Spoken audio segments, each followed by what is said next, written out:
All right, math scholars, welcome back. This is video 2 of 2. So today's goals are going to be the following. I'd like us to get to be comfortable recognizing what a translation looks like, to describe a translation, and to actually show a translation. So those are the 3 main goals of today. Yesterday you started to decorate your foldable, so we're going to go ahead and jump right in. Okay, so the first thing that we want to note is a translation is another type of transformation. Those words kind of look and sound alike, but they are different, okay? So we're going to learn about 4 different types of transformation, and this is one of them, okay? Here's our translation, okay? It's the same as a slide, as sliding, okay? You can also call it shifting. I know some students like to refer to it as shifting. Okay, now I like to really, every time I write out the word translation, I like to underline the S and L, and that really helps me remind myself that this stands for the word slide. Translation, it slides, okay? All right, and then you're gonna see that oftentimes throughout this foldable, we're gonna use a capital T that stands for translation. And the A and B just refer to the starting coordinates like X and Y, okay? So what we're gonna go ahead and just take note is, based on that previous video we saw, we noticed that the shape still looks exactly the same, still looks exactly the same. Okay, nothing about it changed. Sorry, that was an M, okay? It's just in a different place. So different place. That's it. Okay, like I mentioned, we're gonna go ahead and take a coordinate, for instance, and let's say in just a bit we wanted to translate it 2 units to the right and 1 unit down. What that will look like eventually using algebra is we would take a look at the X coordinate. So X is side to side. I'm going to take a look at my X axis, for instance, here. If I go to the right, it looks like I'm getting bigger or getting positive. So 2 units to the right would mean I would add 2 for the X value. Okay. For the Y value, or going up and down, if I go down 1 unit, down, I'm getting into the negatives. So algebraically, 1 unit down means I would subtract 1. And we'll come back to that another day. That's kind of like day 2 here. But that's what this is meaning, or I'm meaning to tell you. So if, for instance, the coordinate was 1, 3, they went ahead and they added 2 to the X value. I'll highlight there. They went ahead and they added to our X value. And they asked you to go down 1 with the Y value. Okay, so that's a whole nother lesson. Okay, I want to just draw your attention here. So types of, these are examples of translations if you should need them. And just like we talked about in that first video, if it is a before or a pre-image, so this one right here is the pre-image. Even though it doesn't explicitly state it, look at the A, B, and C. This is my pre-image, whereas this guy over here is my image because it has those little tick marks. It's hard to see on this, but it says A prime, B prime, C prime, okay? Once again, my pre-image here is going to be the starting point. They didn't really do a good job of labeling this one. My pre-image and my image, okay? And here it looks like they moved it 7 units to the right and 3 units down, okay? So that's one of the things that we're gonna do today is describe. Again, anything you see me do, oopsie, in green, that's gonna be your pre-image.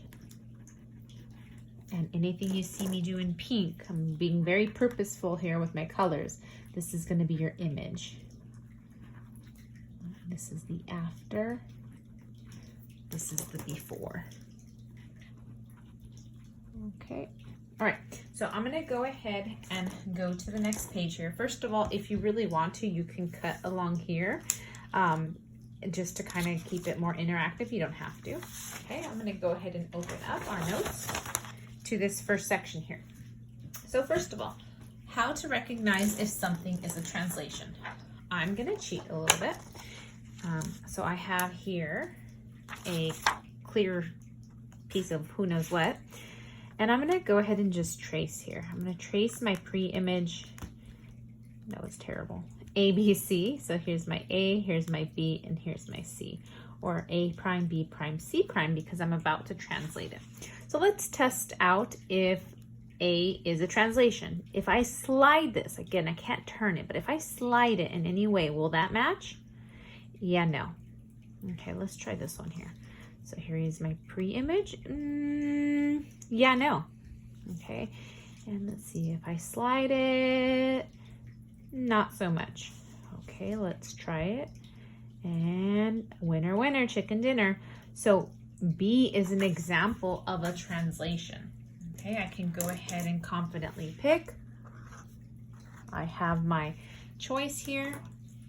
Okay, so if I had time, I would pause and really write out a good explanation. But moral of the story is this is a translation because the pre-image and the image just look like they slid. So we have the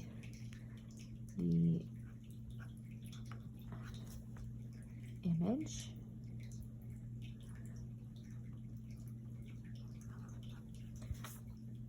slid. Okay, again. All right, and that's pretty much it. I don't need a big old explanation there, but we see that there was some kind of sliding going up and down, left, right. Any of those would result in a slide, okay? So that's just how we recognize a translation. We can always use a piece of plastic to help us out, okay? So now what we're gonna do is start to describe a translation.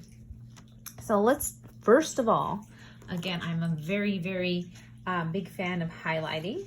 So before I just wanna double check I did that. Before I use green to highlight my pre-image. So I'm gonna go here and highlight which of these is my pre-image.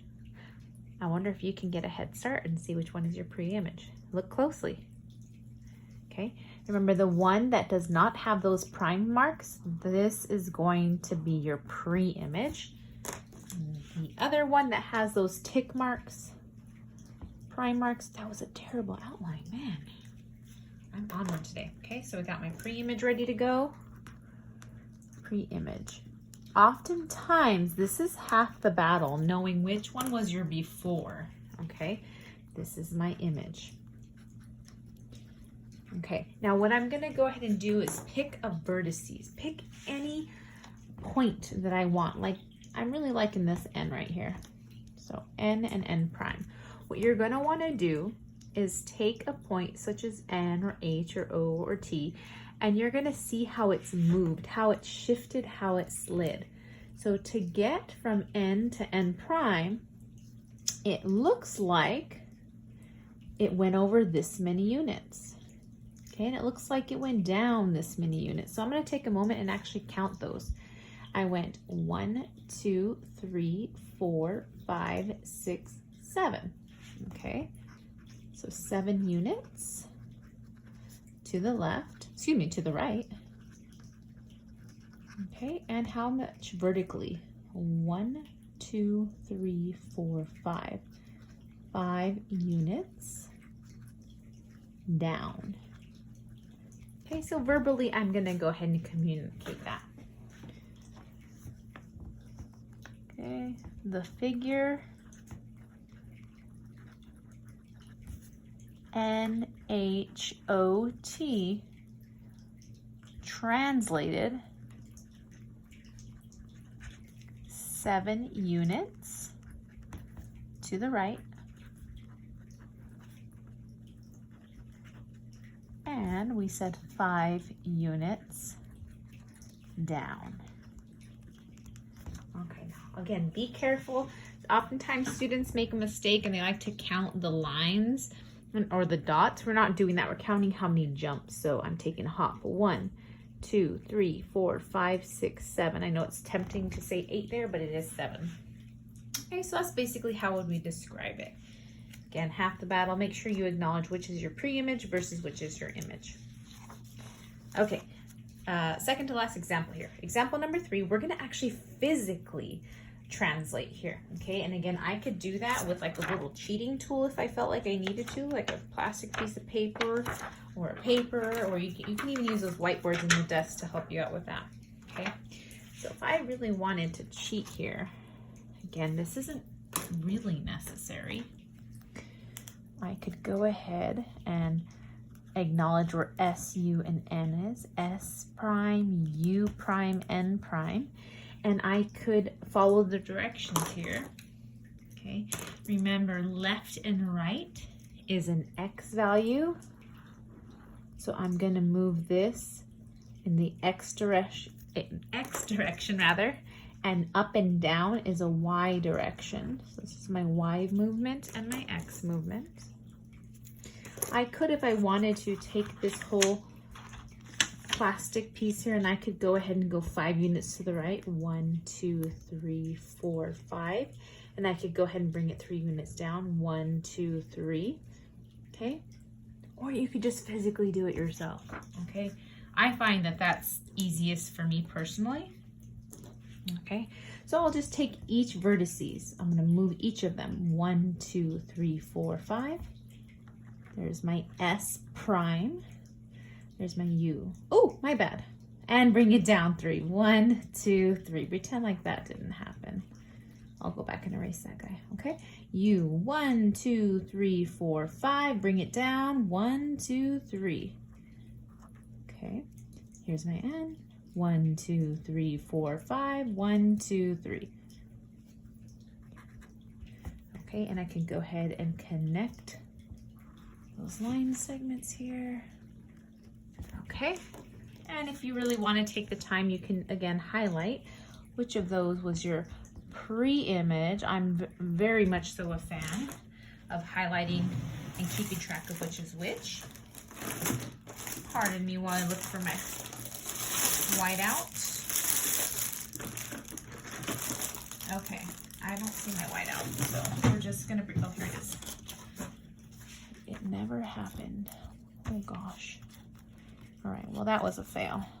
All right, I even failed while trying to correct my mistake. Okay, so I have S prime, U prime, and N prime here. Now I always stop here, take a look back. If it was a triangle, it should look like a triangle. If it was 4 units tall, it should still be 4 units tall. If it was 4 units wide, it should still be 4 units wide. So it should have the same angles, same shape, same size, and that is called congruent, okay? If you would like, you can go ahead and take a moment and state those new coordinates, which happen to be -1 and 3. Okay, U prime is now -1, -1. N prime is now 3, -1. Okay, using those X and Y coordinates. Okay, so far we were able to actually identify a translation. We were able to describe how it moved. We were actually able to physically do that. Okay, if you are running out of time right now, I would say you can stop this video and this would be the perfect time to end. If there's still time, however, in the class, let's keep going with our last example. It's very similar to example 3. It's just giving you one more. Okay, getting this set up. I'll just fill this out just because. And again, if you want to pause and get ahead of me here, if you think you can do this one on your own, this would be a great place to stop and check your work. Again, left and right, I know is an X movement. Up and down, I know is a Y movement. Okay, I'm gonna go ahead and acknowledge that this is my pre-image here. We're gonna call this bird, B-I-R-D, trapezoid, B-I-R-D. Okay, and I'm gonna go ahead and take each of those vertices and go ahead and shift them over over 2 to the left and 6 units up. So 1, 2, 1, 2, 3, 4, 5, 6. I'm gonna put that B prime right away. Okay, 1, 2 to the left, 1, 2, 3, 4, 5, 6. I prime, 1, 2, 1, 2, 3, 4, 5, 6, R prime, and here we go, 1, 2, 1, 2, 3, 4, 5, 6, D prime. Now go ahead and connect those together, get those line segments going. All right, wow, that could have been a better line. Let's pretend like that was straight. Okay, again, stop right here. Does it still look like a trapezoid? If it doesn't, something went wrong. Let's fix it, okay? The top of the trapezoid, is it still 2 units wide? Good. Is the bottom of the trapezoid still 5 units wide? Yeah. It looks like it has the same angles. It looks like it has the same size. It's the same shape. So we're going to say, yay, it's congruent. And lastly, you can go ahead and take note. What are the new coordinates? We have 4, 0. And again, that's B prime. They didn't give us our letters this time. Okay, the I prime is now at -1, and Y is at 0. R is at X at 0, and Y is at 4. And lastly, D prime is at 2, 4. Okay, that concludes our lesson for today. Again, this was just introduction. Go ahead and pause the video here. Hope you guys have a great day. There's nothing else for you to do today. If you have time left over, you are more than welcome to watch that YouTube video on the marching band. Take care, you guys. Have a great day.